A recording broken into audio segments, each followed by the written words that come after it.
mean, what are you going to say? They're all activists, Bolsheviks, and communists. But, that's the ABC for you. But the thing is, we also saw this week that $1.9 million was spent by the ABC over the last 2 or 3 years on defamation cases. This case, this Woodside case, this feels a lot to me like the same sort of sloppy work that they did around that town hall in Alice Springs, remember, back in January when we had the mayor on, and, sloppy reporting there, and they tried to cover it up. What they did, which was to try and make concerned Alice Springs residents look like they were having a Klan meeting because they were concerned about crime, and they talked to 1 or 2 lunatics who just kept, saying this nonsense about what was going on in this meeting, and it's the same, and then they tried to cover up for the reporter, and it's the same sort of thing that they're doing here with this story again.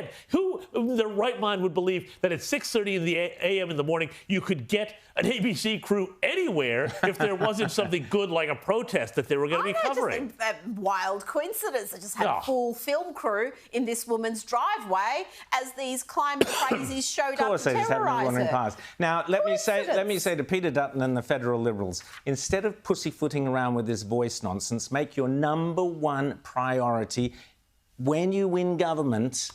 In 18 months' time, your first day, first cab off the rank, is you put the ABC out as a subscription model then and there and get them off the taxpayers' books. You save $1.5 billion or something like that a year.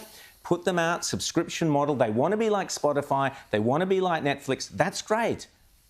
Give them exactly that. Put them out to be subscription model only, and let's see if those marvellous Q&A ratings translate into profit for the ABC.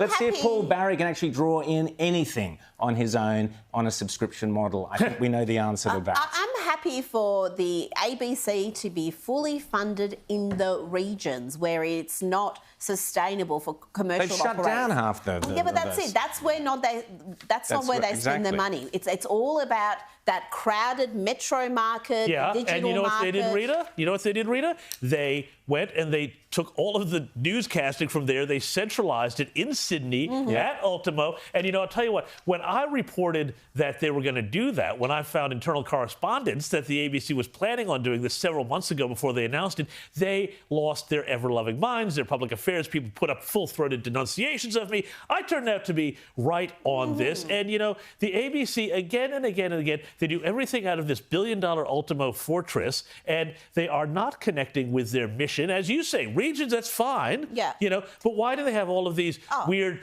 lifestyle channels that are all about bizarre Put them up things? for subscription. Come on. Put them up for subscription. Let the consumer decide. Let me tell you, that'll take care of it. They are in breach of their charter Completely. every single day, without question. You talked about sloppy.